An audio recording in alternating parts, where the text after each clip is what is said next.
Առողջությունը դարձել է սուպեր տրենդ։ Ապրես, կեցես, Այո, ճիշտ ուղղը ես։ ամեն մեկին յուրովի մոտենալը, որտեվ health coaching-ը հենց դրա մասին է, ունենա մեծ մկաններ, բայց փոքր կյանք։ Տենդենսը, որը գնում է դեպի առողջարար սնունդ, եւս կարող է սննդային վարքի խանգարումներ ստեղծել։ Ես փորձում եմ կոտրել այդ կարծրատիպը, որ առողջ սնունդը դա ինչ որ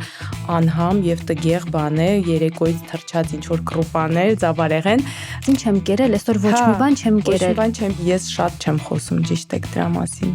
Մոտիվացիան լավ ընկեր չի, պետք չի իրան սпасել։ Իրականում չեմ պատկերացնում ինչպես կարելի չմարզվել։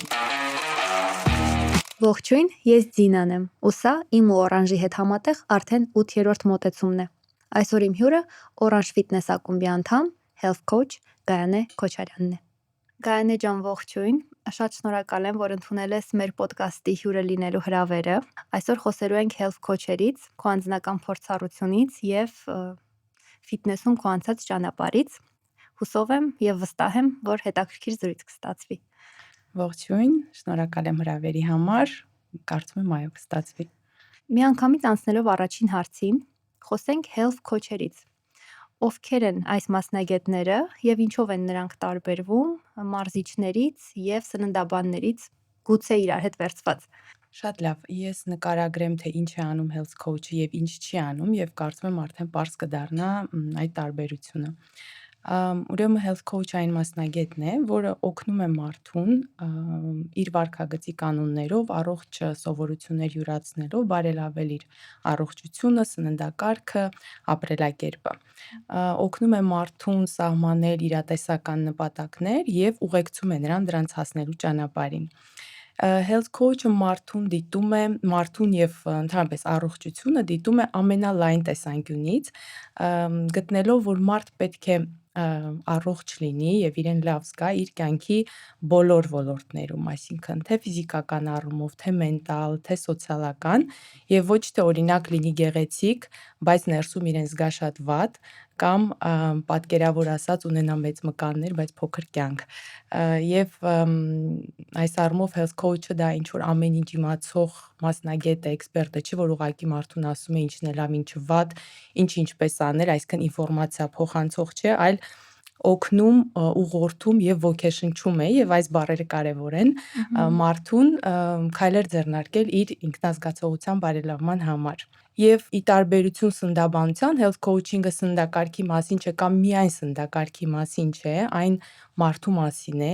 ինչ է նա զգում, ինչպես է ապրում, ինչու է օրինակ նստակյաց կյանք վարում, ինչու է վատ սնվում։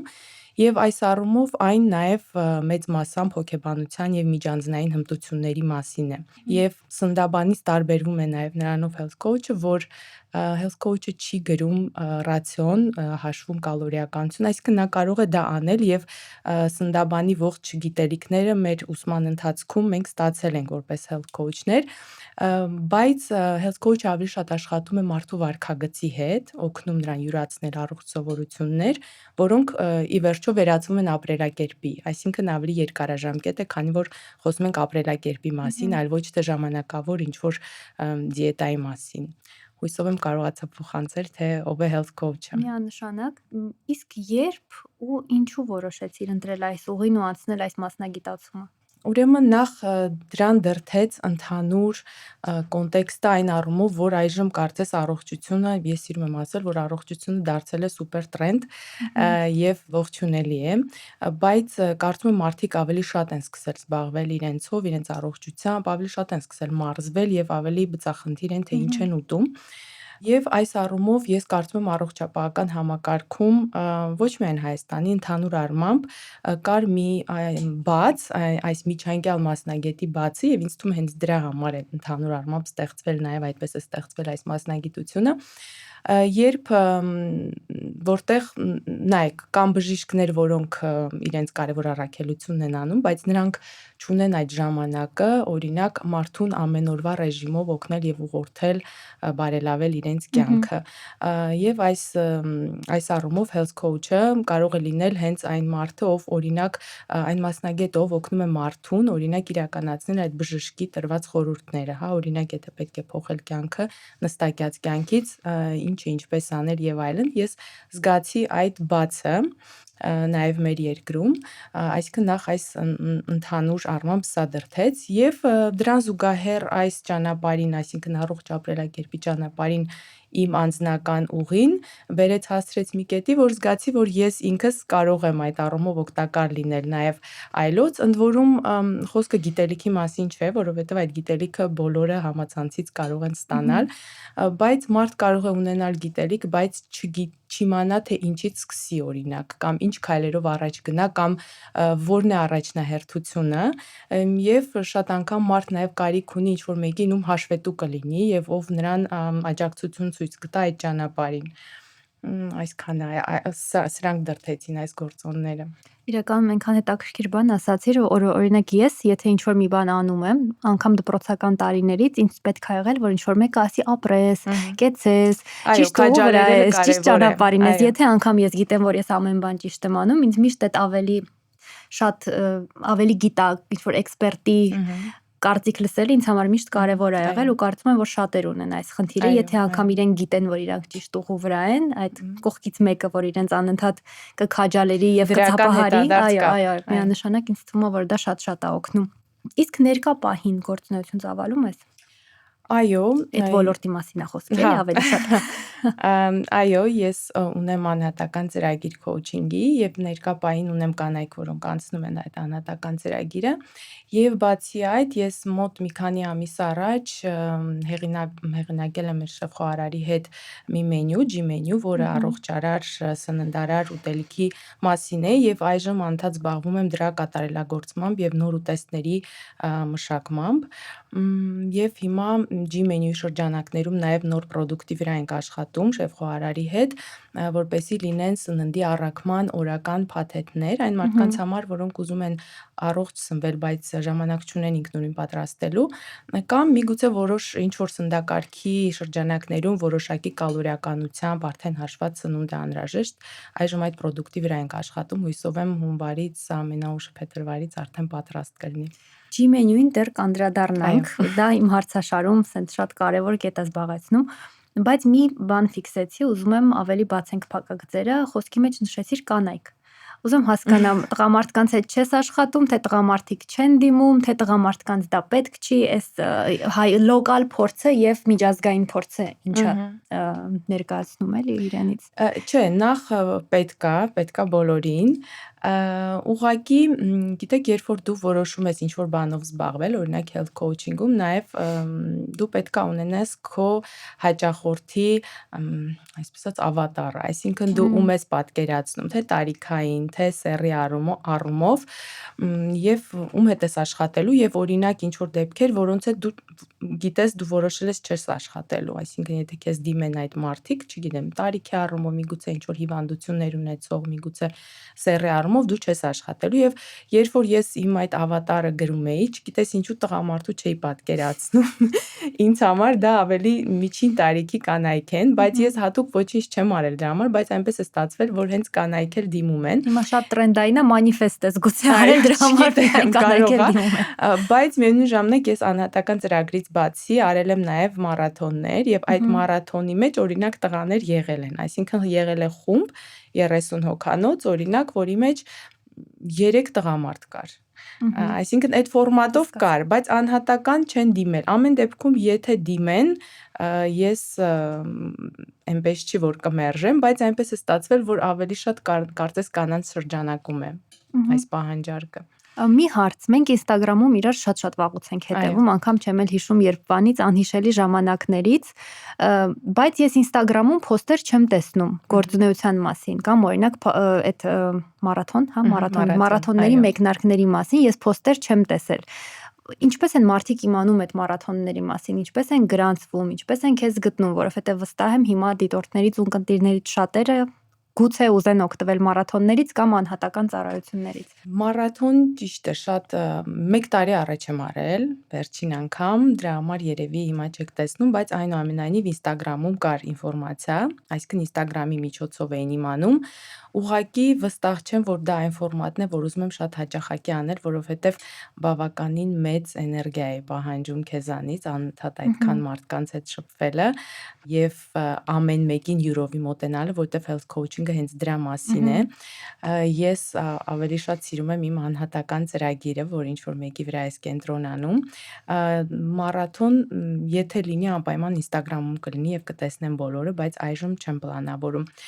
Անհատական ծրագրի մասին ճիշտ ես, շատ չեմ խոսում, չգիտեմ, ուղղակի Instagram-ս ավելացրել եմ health coach, եմ ստացվում եմ դա բավարար է, բայց պետք է շտկել այդ սխալը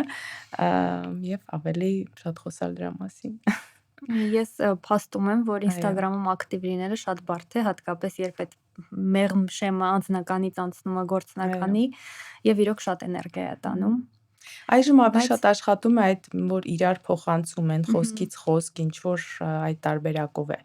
տարածվում, բայց ես շատ չեմ խոսում, ճիշտ եք դրա մասին։ Ավելի մասսայական դարձավ G-menu-ն, որտեղ որ մոտեցումը անհատական է միանշանակ, բայց արդեն ոնց որ բոլոր հաճախորդների հետ մոտենալու և շփվելու կարիք չկա։ Այո։ Ինչպես ծնվեց այս միտքը, ինչ փիլիսոփայություն կա G-menu-ի հետևում, և մի փակագիծ բացեմ ու ասեմ, որ ես մենյուի պրեզենտացիային ներկա եղել եմ, ես շատ պատասխաններ գիտեմ, բայց ամեն Այո։ դեպքում կուզեմ, որ հենց դու ներկայացնես։ Շատ լավ։ G-menu-ի գաղափարը, ուրեմն ընդհանրապես նման մենյու ունենալու գաղափարը կամ միգուցե առանձին ռեստորան անընդհատ կար, ինձ հետ կար, բայց օրինակ ես նման քայլ չէի անի 8 տարի առաջ, օրինակ 7 տարի առաջ, պայմանական եմ ասում, որովհետև կարծես չէի զգում, որ դեռ այն պահանջարկ ունի։ Հիմա արդեն մեր նախորդ հարցի շրջանակներում, որ խոսացի, որ ընդհանուր տենդենսը կարծես նրան է գնում, որ մարդիկ ավելի շատ են իրենց հետևում, ավելի զգոն են, բծախնդիր են, թե ինչ են ուտում, ես զգացի, որ հիմա արդեն կաշխատի նման մենյուն։ Եվ որոշեցի, որ ինչու չէ կարելի է փորձել, ինքը շատ ծավալուն մենյու չի, և շատ ուզեցի, որ ինչ-որ պրոդուկտ ունենամ ինձ նման մարդկանց համար, որոնց համար կարևոր է, թե նրանք ինչպես են սնվում, որոնց համար կարևոր է, որ օրինակ ուտեստի մեջ չլինի շատ ձեթ, չլինի անհասկանալի սոուս 1000 բաղադրիչով, չլինի ավելացված շաքար։ Այդպես ծնվեց գաղափարը, որովհետև ես ինքս շատ դժվար եմ ընտրում ուտեստներ ռեստորաններում, միշտ մատուցողին այնքան հարց եմ տալիս, իսկ սրա մեջ սենց բան կա, նրա մեջ ինչ կա, իսկ կարող եմ խնդրել սա, բայց առանց սրա, և մտածեցի, որ երևի կլինեն էլի նման մարդիկ, այդպես ծնվեց գաղափարը, և փիլիսոփայությունն այն է, որ G-menu-ի հետևում այն փիլիսոփայությունը, որ առողջ ուտելիքը կարող է և պետք է լինի համով և գեղեցիկ։ Ես փորձում եմ կոտրել այդ կարծրատիպը, որ առողջ սնունդը դա ինչ-որ անհամ և տգեղ բան է, երեկոյից թրջած ինչ-որ կրուպաներ, ծավարեղեն, չէ, այն շատ համով է և գեղեցիկ մատուցված։ G-menu-ի փիլիսոփայության հիմքում է նաև բանջարեղենային բազմազանությունը, գունագեղությունը, պատրաստման եղանակը, որ օրինակ G-menu-ում չկան տապակած բաներ, և ընդհանուր առմամբ այն առողջարար է, բալանսավորված է մակրոէլեմենտների առումով, կշտացնող է, բայց քեզ թեթև ես զգում, այսքանը։ Խոսքի ժամանակ մի story հիշեցի, որ վերջերս էիր հրապարակել, որտեղ որ ոչ այնքան առողջ սնունդ էր ներկայացված, և ինձ համար շատ կարևոր է դրա մասին ևս խոսել, որովհետև այդ տենդենսը, որը գնում է դեպի առողջարար սնունդ, ևս կարող է սննդային վարքի խանգարումներ ստեղծել, և մարդիկ ինչ որ պահերի, շաբաթը մեկ, ամիսը մեկ անգամ այդ այսպես կոչված cheat day-երը անելիս անգամ կարող են մեղքի զգացում զգալ։ Որպես մասնագետ, որպես մեկը, ով արդեն երկար տարիներ ոնց հասկանում եմ աշխատում է մարդկանց հետ, ինչպես կարող են մարդիկ հասկանալ այդ շեմը, որ նորմալ է, դա ևս պետք է, դա ևս մարդկանց համար է ստեղծված, պարզապես այդ քայլից հետո պետք է նաև վերադառնալ և էլի շարունակել այդ բալանսավորված կյանքը։ Կխնդրեմ այս մասին մի քիչ խոսենք, որ մարդիկ հասկանան, որ ֆիքս իդեա չէ առողջ սնունդը նաև։ Գիտեք, այո, դա իհարկե շատ դժվար է, երբ որ ես ինքս անցել եմ այդ էտապներով, այսինքն երբ որ շատ ես խորանում ամեն ինչի մեջ այդ առողջարարության տեսանկյունից, իսկապես մի պահ մտածում ես, լավ, ինչ ուտենք, ինչ անենք, ամեն ինչը կարծես վատ է, կամ անընդհատ ինչ-որ մոտեցումներ են փոխվում, նույնիսկ ինչ-որ բան կարելի է, մեկ էլ պարզվում է չի կարելի, մեկ էլ այս ժամից հետո կարելի է, այս ժամից հետո չի կարելի և այլն, այսինքն շատ դժվար է, այո, այս ինֆորմացիայում խառնվել, բայց պետք է ուղղակի գիտակից լինել եւ այդ ճիշտ բալանսը պահել։ Ես սիրում եմ ասել, որ առողջ ապրելակերպում եւս չպետք է լինել ֆանատիկ, այսինքն այո, ես եւ այն կանանց, ում հետ ես աշխատում եմ, ես միշտ խորհուրդ եմ տալիս այդ 80-20-ի սկզբունքը, այսինքն եթե 80% դեպքերում մենք փորձենք անել ամեն ինչ ճիշտ, լավ, առողջության տեսանկյունից նայելով, խոսքը թե սնվելու, թե մարզվելու մասին է, օրինակ, եւ 20%-ը համարենք, որ դա կյանքի ինչ որ բացառություններ են, դա միջոցառումներ են, դրանք ընտանեկան հավաքներ են, դրանք, չգիտեմ, տատիկի թխած Նապոլեոնն է, որը ոնց կարելի է չուտել, օրինակ, դրանք թիմային հանդիպումների ժամանակ,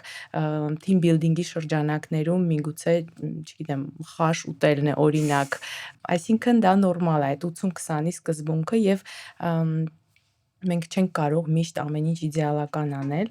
բայց երևի սա այն պահն է, որ ամեն մարդ ինքը պետք է զգա ու երբ որ զգում է, որ ինքը շատ է գնում այն կողմ, ուղղակի իրեն հետ բերի կամ եթե զգում է, որ արդեն շատ է, միգուցե արդեն դիմի health coach-ի, օրինակ, որ նրան օգնի այդ հարցում, որովհետև դա իսկապես կարող է հանգեցնել սննդային վարքի խանգարումների։ Իսկ որպես մասնագետ ինչ ես կարծում Instagram-յան փոստերը, որոնք որ հրապարակում են ինֆլուենսերներ, տարատեսակ what I eat in a day ֆորմատով եւ երբեմն մարդիկ, ովքեր որ պարզապես թերթում են այդ փոստերը, կոնկրետ անձի մասին չգիտեն ոչինչ։ Այսինքն չգիտեն ակտիվություն, տարիք, գենետիկա եւ մի շարք այլ փոքրիկ էլեմենտներ, որոնք որ կառուցում այդ մի ավատարը, որը որ սնվում է օրական ենթադրենք 3000 կալորիա։ Բայց առօրյայում սովորական մարդուն 3000 կալորիայի սնունդ հաստատ անհրաժեշտ չէ։ Այդ մասով ոնց կարող ենք Ես գիտեմ ոնց կարող եմ, բայց առհասարակ մարդիկ ինչպես կարող են հասկանալ այդ what I eat in a day-երը, որոնք որ եթե հատկապես մի հատ ալգորիթմով նայում ես, ամբողջ օրը դա է բերում, թե ով որտեղ նստած ինչ է ուտում։ Ինչպես կարող են դա ֆիլտրել եւ հասկանալ իրականում իրենց ինչ սնունդ է պետք հաշվի առնելով իրենց տարիքը, զբաղվածությունը, ֆիզիկական ակտիվությունը, մի շարք այլ փոքրիկ կետիկներ, որոնք որ էլի ստեղծում են կոնկրետ այդ անհատին, որ երկու անձ կարծում եմ անգամ եթե եղբայրներ են զույգ եւ ունեն այլ ակտիվություն եւ այլ զբաղվածություն, հաստատ իրենց այլ սննդակարգ է պետք հետեւել։ Գիտեք, ես կարծում եմ այդ փոստերին պետք է նայել ուղղակի, եթե քեզ հետաքրքիր է, եթե դու այդ մարդուն հետևում ես, նաև երևի հետաքրքիր է ինչպես է սնվում այդ տեսանկյունից եւ Կամ ինչ որ մտքեր վերցնել, չէ՞, այդտեղից հետաքրքիր այո, սնունդը, միգուցե սնունդներ։ ոգեշնչվես, բայց ոչ թե հետևես, թե ինքը ինչ է անում, որովհետեւ իսկապես ամեն ինչ շատ անհատական է, այսինքն թե քեզ ինչքան կալորիա է անհրաժեշտ, կախված է քո տարիքից, սեռից եւ ֆիզիկական ակտիվության աստիճանից, բայց այստեղ երևի էլի այդ գիտակցվածությունն է անհրաժեշտ, որ դու չանես պարզապես այն ինչ որ տեսնում ես, որովհետև ամեն մեկի մոտ տարբեր բաներ կարող ես տեսնել եւ հնարավոր չէ այդ ամենը անել։ Իսկ թե կոնկրետ իմանաս քեզ ինչ է պետք, ինչ է անհրաժեշտ, դա կամ մասնագետի օգնությամբ, կամ ուղղակի պետք է զգալով նաեւ զգայական մակարդակով, դա այդ ինտուիտիվ սնվելու գաղափարն է, որ բայց այս դեպքում էլ այնքան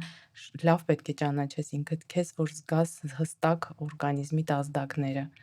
Իսկ որոնք են eating habits-ի, հա, այսպես ասած, այդ ես թարգմանել էի սա հայերենով, հիմա փորձեմ գտնել։ Սննդակարգի սովորություններ։ Այո։ Հեշտ էր իհարկե, բայց չգիտեմ ինչի, սենց երկար տևեց։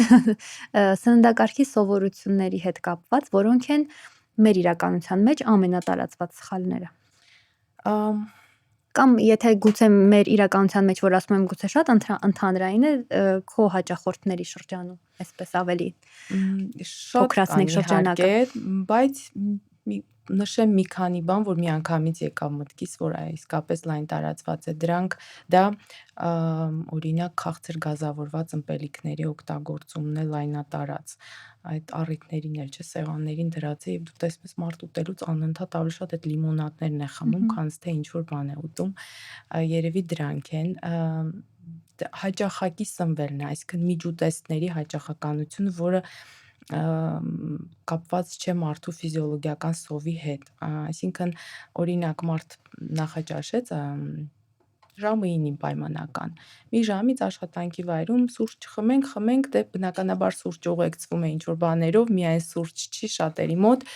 դա խմորեղեն է կամ միրգ է, մի ժամ անցած, այսինքն հաստատ մարդ մի ժամից հետո սոված չի, դա զուտ սովորություն է, զուտ ինչ-որ ռիտուալ է, ինչ-որ հաճելի պահ է թիմային, որը կարող է լինել երբեմն, այո, բայց ես խոսում եմ նրա մասին, երբ որ այ տենց մի ժամ հետո դրանից 1 ժամ հետո երկրորդ սուրճը արդեն մի հատ ուրիշ բանով, հետո մի ժամ հետո արդեն ճաշի ժամն է, այսինքն այդ հաճախ ուտելը, այսինքն անդադ մեր մոտ ինչ-որ մարսողական պրոցեսներ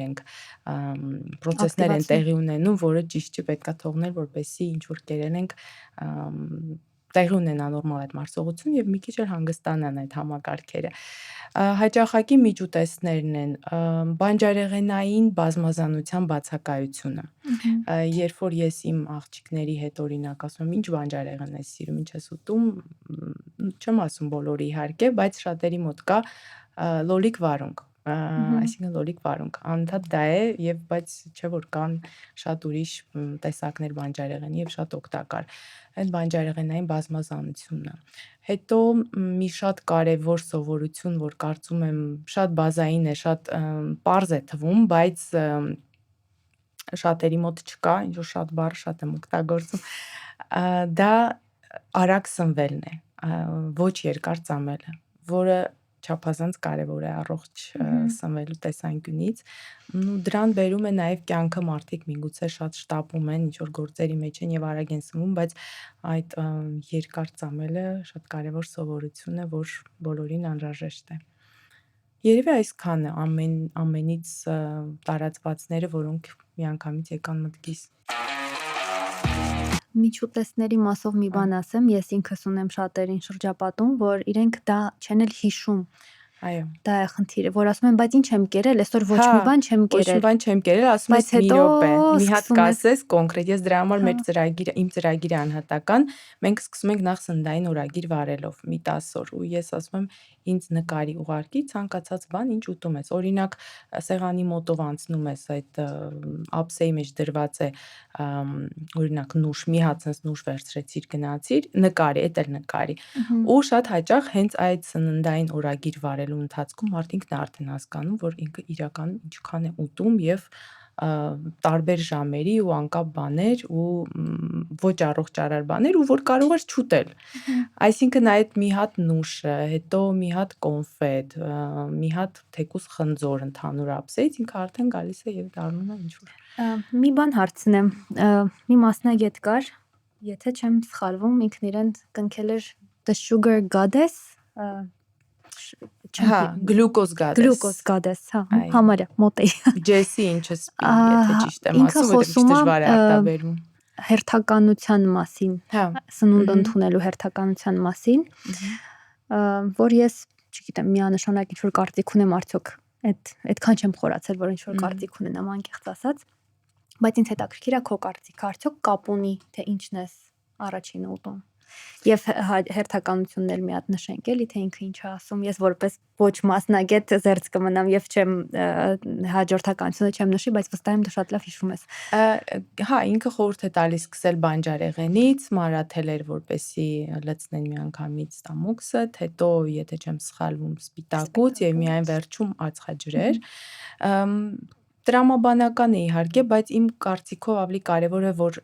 դրանք բոլորը լինեն քո ափսեում, բալանսավորված լինի եւ դրան գումարած բնականաբար նաեւ ճարպերը, քանց թե հերթականությունը, չնայած ինքը նաեւ որպես օրինակ բերում է, որ այդ բաներն է հագնում, չէ, գլյուկոզի մոնիտորինգի սարքերը եւ ինչպիսի պատասխան եղավ ինչից հետո ես իհարկե նման փորձարկումներ ինքս իմ վրա չեմ արել, բայց օրինակ ես զգացել եմ, որ երբ որ ես սպիտակուցն եմ առաջին ուտում, ավելի շուտ եմ կշտանում, քանի որ օրինակ եթե խոսանք մսից, ինքը ավելի շատ է հագեցնում մարդուն եւ ավելի արագ։ Ես կարծում եմ այստեղ պետք է մի քիչ նաեւ ամեն մեկը զգա, թե իրեն որ տարբերակն է օգնում, բայց ես այդքան այդ հերթականության վրա չէի կենտրոնանա, ինչքան այդ Որակի։ ամենի ներկայության ափսեին որպեսի լինի եւ ճարպը, եւ սպիտակուցը, եւ ածխաջուրը, եւ մանրաթելերի արկայությունը։ Եվ քանի որ խոսեցինք նաև, որ պետք է թողնել օրգանիզմը հանգստանա եւ այդքան չսնել օրգանիզմին, որովհետեւ դրա պահանջը իրականում չկա, կխնդրեմ նաև իմ սիրելի թեմաներից մեկին անդրադառնանք, դա Fasting. ինտերվալային սովապահությունն է։ Այո, ինչքանով է տարածված, ինչքանով է զուտ տրենդ, ինչքանով է էլի անձից անձ փորձառությունը տարբեր, ովքեր կարող են պահել, ովքեր իրավունք չունեն այդպես սնվեն։ Չէ, դե նայեք, տրենդ, չգիտեմ, ինձ թվում է հիմա այդքան տրենդ չի, բայց մի պահ էր ավելի շատ ինձ թվում է։ Ես շատ հետևում եմ մասնագետների, որոնք օրինակ հենց կենտրոնացած են կանանց ֆիզիոլոգիայի վրա եւ օրինակ իրանք խորհուրդ չեն տալիս կանանց ինտերվալային սովապահություն, եթե իհարկե չկա ինչ-որ լուրջ խնդիր, լուրջ ճարպակալում, միգուցե շաքարային դիաբետ եւ կոնկրետ ցուցում բժշկի կողմից, հա, ես այս դեպքերի մասին չեմ։ Ինտերվալի մասին է։ Չէ, երկար ինտերվալի մասին։ Այսինքն խորհուրդ է տրվում, իրենք այսպես են ասում, ընթրիքից հետո չուտել, այսպես։ Այսինքն, ուշ ժամի չուտել, սովորաբար խորհուրդ է տրվում քննելուց 3-4 ժամ առաջ գոնե արդեն չուտել, որպեսզի ավելի լավ քնել, բայց այդ հիվանդագին ինչ որ ժամեր պահելը եւ այլն, ես կարծում եմ սխալ է, որովհետեւ այսինքն ավելի այդ ընթրիքից հետո չուտելը օրինակ շատ ավելի խելամիտ է եւ այդ ֆանատիզմից դուրս է, չգիտեմ, եթե մարդ օրինակ ընտրում է 6-ին 7-ին եւ դրանից հետո չուտելը, կարծում եմ շատ խելքին մոտ է եւ տանելի է, ինչ որ ինքդ քեզ նաեւ չես տանջում։ Բայց այդ կանանց ֆիզիոլոգիայի մեջ խորացած ուրեմն մասնագետները խորհուրդ չեն տալիս կանանց։ Եվ նաեւ խորհուրդ չեն տալիս իմիջիայլոց սոված մարզվելը։ Միշտ խորհուրդ են տալիս գոնե 15 գրամ սպիտակուց մինչև մարզումները եւ նայած մարզման տեսակից ածխաջուր կարող է լինել, կարող է չլինել։ Այսինքն այդ առավոտվա սովի առումով էլ միշտ խորհուրդ են տալիս, որ ուտելուց առաջ այդ ինֆորմացիան տալ օրգանիզմին, որ սպիտակուց է գալիս, սնունդ է գալիս, որպեսզի մկաններ չկորցնելու համար, այո։ Գուցե։ Մարզումներից խոսեցինք։ Այո։ Դու պարբերաբար փոխում ես մարզումների տեսակները։ Երբեմն քեզ շատ ակտիվ տեսնում եք մարզասրահում, հիմա չենք տեսնում, որովհետև ոնց հասկանում եմ ավելի տանն ես մարզվում եւ տեսնում ենք որոշակի նյութեր Instagram-ում, post-եր մարզումների մասին։ Կյանքի այս շրջանում ինչ տեսակ մարզումներ ես նախընտրում։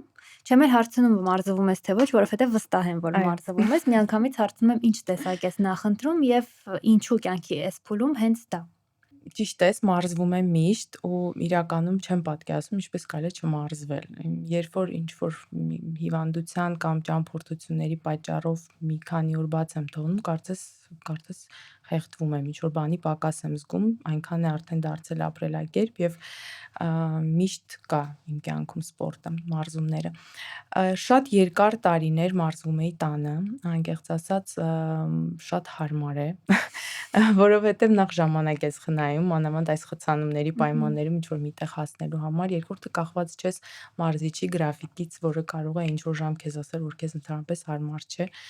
Վերջի երևի 2-3 ամիսը մի քիչ փոխել եմ եւ շաբաթվա մեջ 1 օր, 2 օր հնարավոր է նաեւ մարզադահլիճ գնամ, որովհետեւ այդ պրոգրեսիվ ծանրաբեռնվածության, չգիտեմ, հույսով եմ տերմինը ճիշտ եմ ասում, պրոգրեսիվ overload-ի մասին եմ խոսում։ Տեսանկյունից արդեն հասկացա, որ տանը չեմ կարող դա ապահովել, որովհետեւ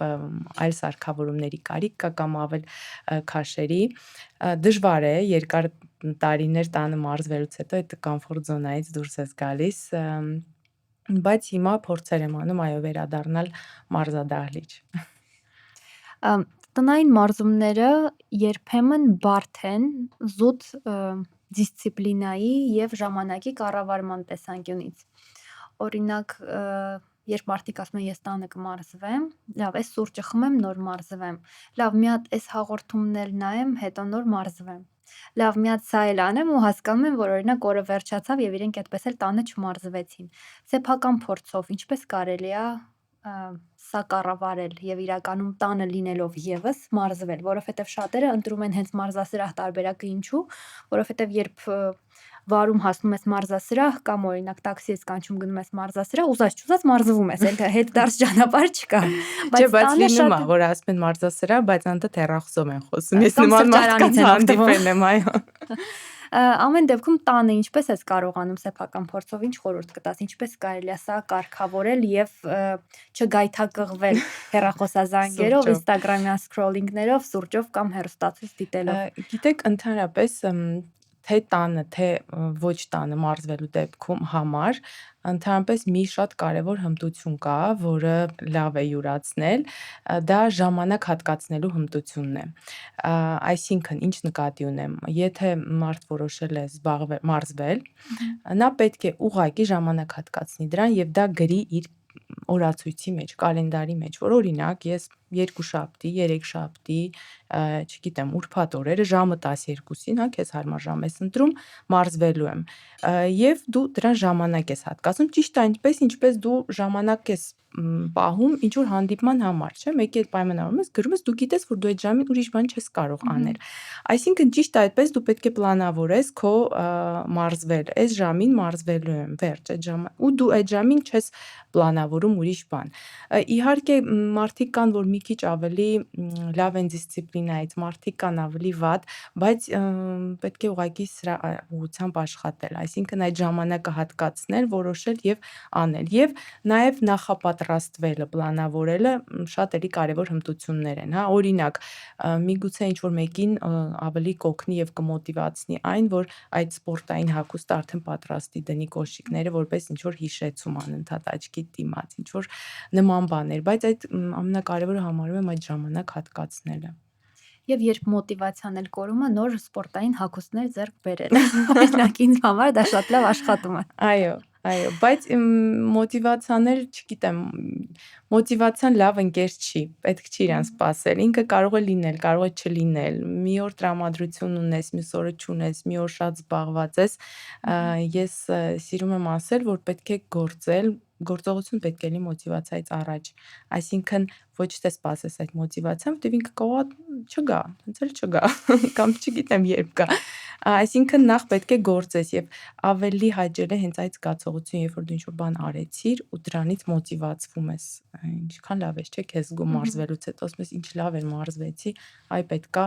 շարունակել, այ պետքա վաղը չէ մյուս օրն էլ գալ։ Վերջերս մի հատ տրենդ է աչքովս ընկնում Instagram-ում անընդհատ, որ ասում են ես միայն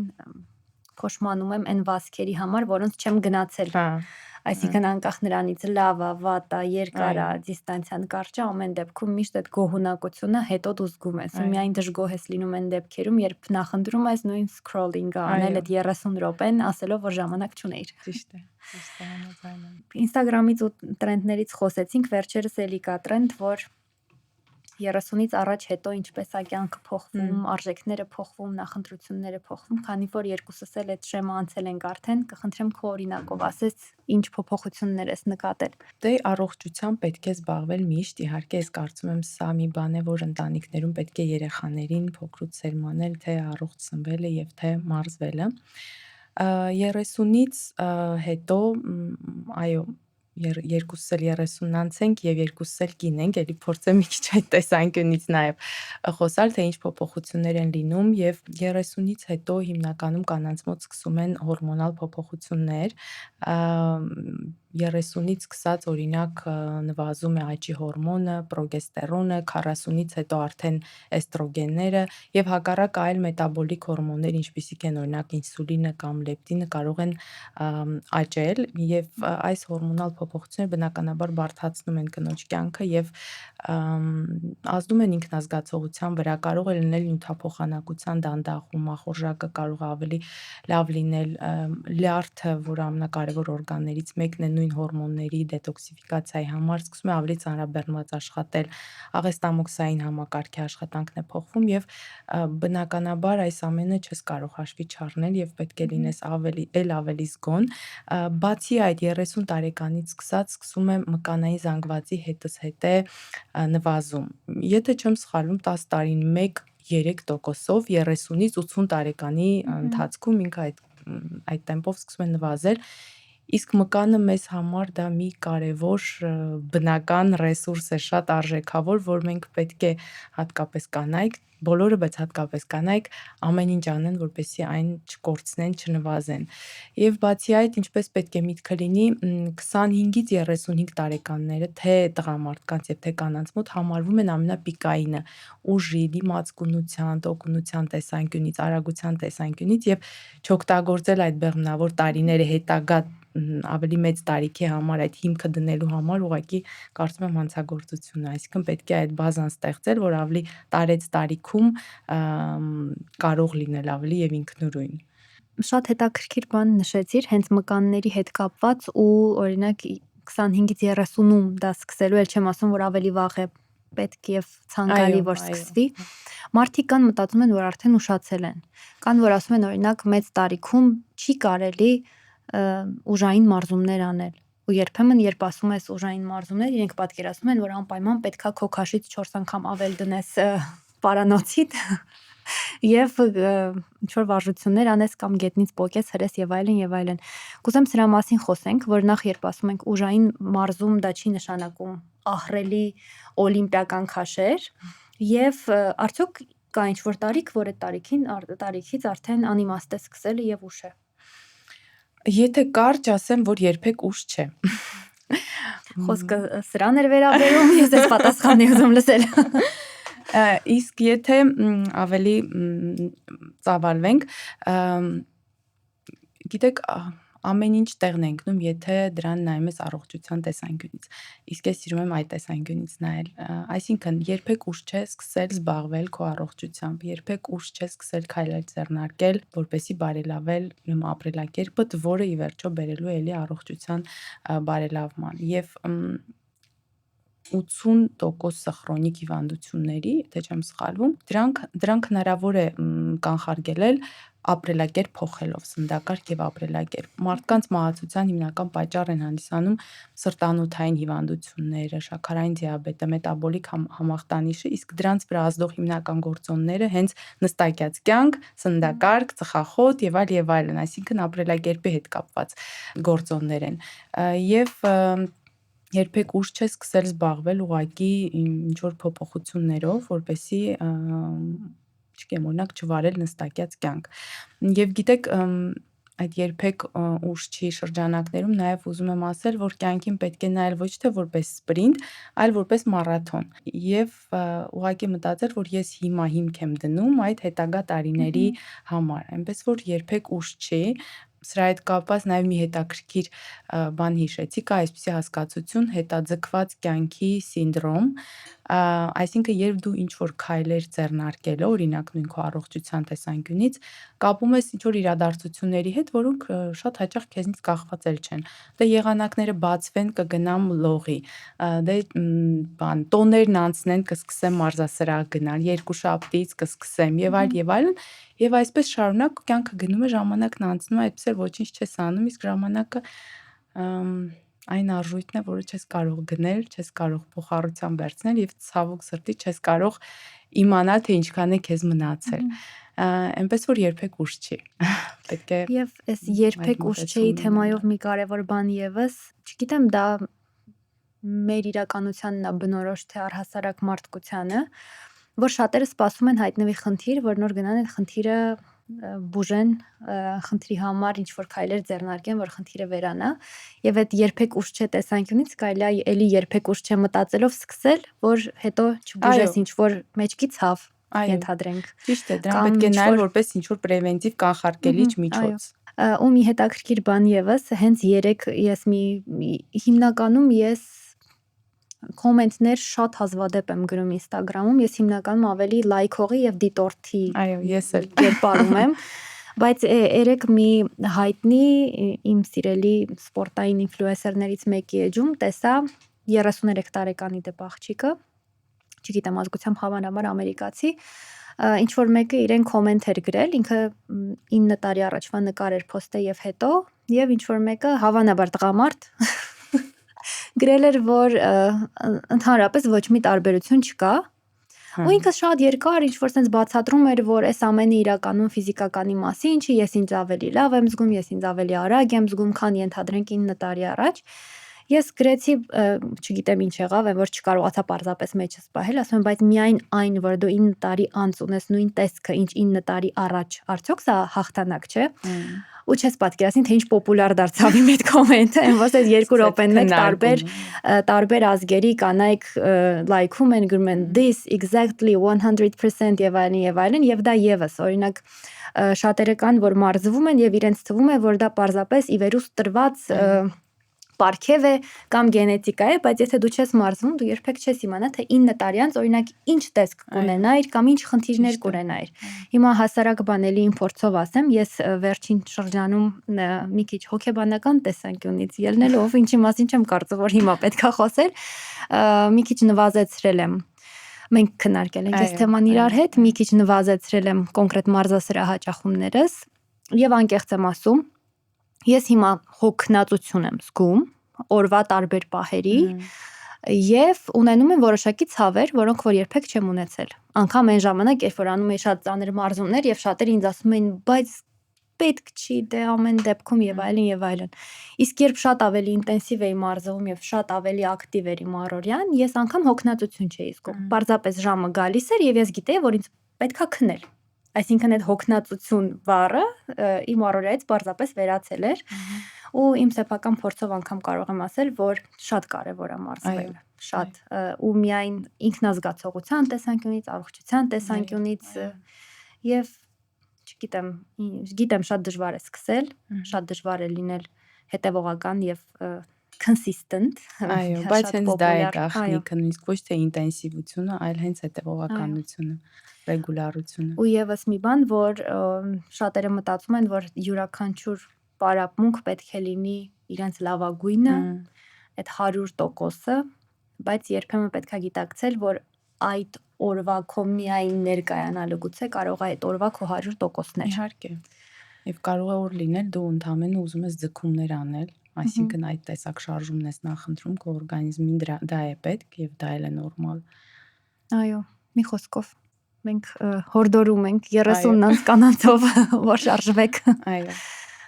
Որովհետեւ շարժումը կյանք է, կարող ենք ասել։ Հա, իհարկե։ Այսինքն իրականում մարդու կյանքը երբ է դադարում, երբ սկսում է չշարժվել, այնպես որ շարժումը կյանք է։ Գայանե ջան, կրկին շատ շնորհակալ եմ հրավերը ընդունելու համար, հետաքրքիր ու բովանդակալի զրույցի համար։ Հիմա որպես մասնագետ քո ավատարին ինչ կարևոր խորհուրդներ կտաս։ Իմ ավատարին խորհուրդ կտամ հետևել առողջ ապրելակերպի հիմք հանդիսացող հետևյալ խորհուրդներին, ուրեմն ապահովել հեղուկի բալանսը օրգանիզմում, այսինքն խմել ջուր, մարզվել, անպայման մարզվելը դարձնել սովորություն եւ չվախենալ ուժային մարզումներից։ Խորհուրդ կտամ չանտեսել քնելու գրաֆիկը։ Մենք քնելուց քիչ խոսացինք, բայց իրականում այն ամենակարևոր ուրեմն սովորություններից է, այսինքն ժամանակին քնելը, լավ քնելը, ճիշտ պայմաններ ստեղծելը առողջ քնի համար եւ կանանց համար շատ կարևոր է լավ քնելը։ Սնվելու առումով բանջարեղենային եւ բազմազանություն խորհուրդ եմ տալիս, որպեսզի ռացիոնում լինի բանջարեղենի եւ կանաչեղենի բազմազանություն եւ անհրաժեշտ սպիտակուցի քանակ կանային զանգվածը պահպանելու համար, երևի այսքանը։ Եվ արդյոք 30 տարբեր տիպի բանջարեղեն եւ միրգ ընդունելը շաբաթվա կտրվածքով միֆ է, թե իրականում կա նման ճշմարտություն։ Սա խորհուրդ են տալիս այդ մասնագետները, բայց ես չեմ սիրում շատ ֆիքսվել ինչ-որ թվերի վրա, ինչպես եւ չեմ սիրում, որպեսի հաշված այդպես կալորիաներով եւ գրամներով սնվելը, դա արդեն մենք խոսացինք, որ սննդային վարքի խանգարումների կարող է բերել, ուղղակի ձգտել այդ բազմազանությանը։ Ուղղակի փորձել նոր տեսակ բանջարեղեն, օրինակ, եթե չկա այն քո սննդակարգում, չգիտեմ, այս շաբաթ ես կուտեմ բրոկոլի, օրինակ, մյուս շաբաթ ես շեշտը կդնեմ գազարի վրա։ Այսինքն չհաշվենք, բայց փորձենք ապահովել այդ բազմազանությունը։ Շատ շնորհակալ եմ, չգիտեմ արդյոք ես մտնում եմ քո ավատարի կերպարի մեջ, բայց ես ինքս կփորձեմ էլ ավելի Անպայման, բայց ուշադիր ինձ լինել։ թվում է դու արդեն ամեն բան անում ես, ինչի կարիքը կա, այնպես որ Եվս մեկ անգամ շնորհակալ եմ ես եմ զրույցի համար։ շնորհակալ։